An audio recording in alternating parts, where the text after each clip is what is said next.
కొద్ది సమయాన్ని బయట నుంచి దైవజనులు ఉంటారు, వారికి అవకాశం ఇద్దాం. ప్రభుత్వం అయితే మరి ఒకసారి లోతైనటువంటి సందేశాన్ని కూడా మనం ఇవ్వచ్చు. మనకు రాసినటువంటి పత్రిక పౌలు గారు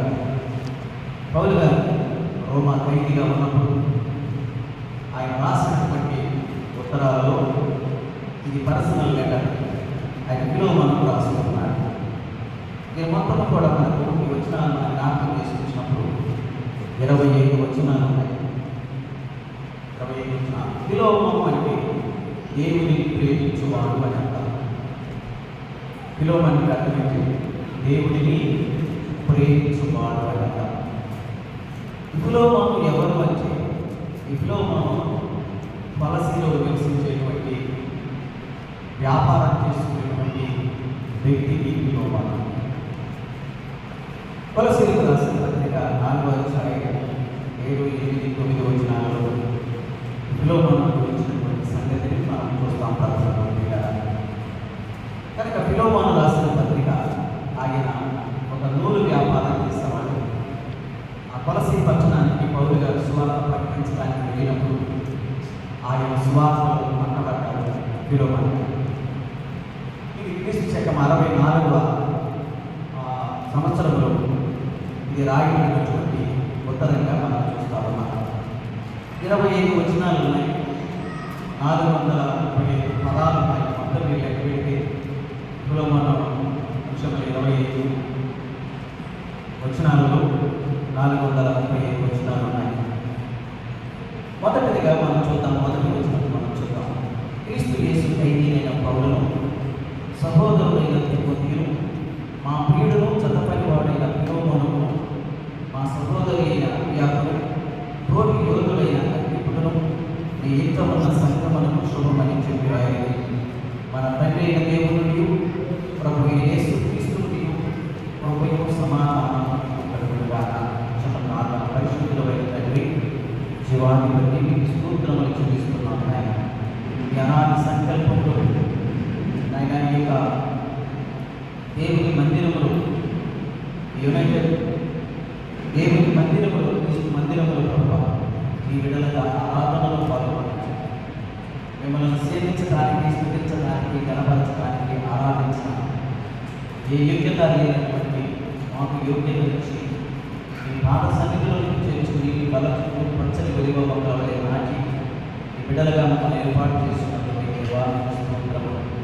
ఈ పరిచర్యలు ప్రభావాన్ని జ్ఞాపకం చేసుకుని అభివృద్ధి పరచమని, విస్తరింపచేయమని, అనేక కుటుంబాలు రక్షించబడి దేవుని మందిరము నిండబడటంలో ఎక్కువ దయచేయాలని ప్రభావ నిలబడిన నేను ప్రభుత్వం తెలుసునైనా ఈ పక్షమని నిలబడి ఉంటుండగా ఈ బలహీనులను విసులువు చాటును మనం పరిచి ఈ యొక్క ఆత్మీయమైనటువంటి ఆహారం, ఈ యొక్క వాక్య సమృద్ధిని మీరు మాకు దయచేయండి. మా హృదయాలను బలపరచడం. తదుపరి మాట్లాడవలసినటువంటి మీ దినదాసులను కూడా మీ చేతులకు అప్పగించుకోవచ్చు. నన్ను చేరవచ్చిన మీ బిడ్డలందరినీ కూడా మీ చేతులకు అప్పగించుకోవచ్చు. ప్రభు అయినటువంటి యేసు క్రీస్తు నామములో స్తుతించి ప్రార్థించి అడిగి వేడుకొస్తున్నాము తండ్రి. ఆమేన్. ప్రభునందు ప్రియులారా, ఫిలోమోను గారు తన ఇంట సంఘాన్ని నడుపుతా ఉన్నారు. ఫిలోమోను గారు ఇంట సంఘాన్ని ఆ దినాలలో బహిరంగ సంఘాలు కట్టబడి ఉండేవి కాదు. ఎక్కువగా ఆ దినాలలో ఆది అపోస్తలుల యొక్క పరిచర్యలో ఇంట సంఘాలు నడపబడుతూ ఉండేవి. ఫిలోమోను కొలసీ పట్టణంలో రక్షించబడిన తరువాత, ఆయన నూలు వ్యాపారి రక్షించబడిన తరువాత ఆయన తన ఇంట ఒక సంఘాన్ని ఏర్పాటు చేసి అక్కడ ఆయన దేవుని పని చేస్తా ఉన్నాడు. అక్కడ చూస్తున్నాడు మన సహోదరి అప్పియాకు అంటే అర్థం ఏంటంటే ప్రియురాలు. ఆ తర్వాత తోటి యోధులైన అగ్గిప్పులు అంటున్నాడు. అగ్గిప్పు అంటే యుద్ధ వీరుడు అంటున్నాడు. యుద్ధ వీరుడు అంటున్నాడు. ఫిలోమోను పత్రిక మనం చూస్తూ ఉన్నప్పుడు ప్రభువును ప్రియులారా,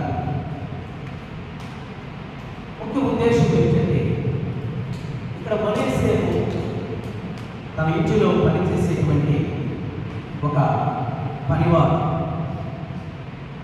ఒక జీతగాడు, ఒక బానిస కూడా ఆ దినాలు అనేవాడు. ఆ రోజు బానిసలను అమ్మేవాడు.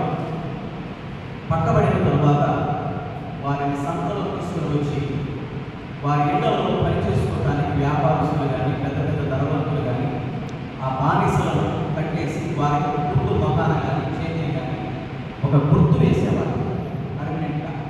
ఆ గుర్తు ఏమిటంటే బానిసల గుర్తు. ఇళ్ళలో పని చేయడానికి ఇంట్లో ఈ బానిసలను అంగడిలో కొనుక్కునేవారు. అలాగే ఫిలోమోను కూడా వ్యాపారస్తుడు.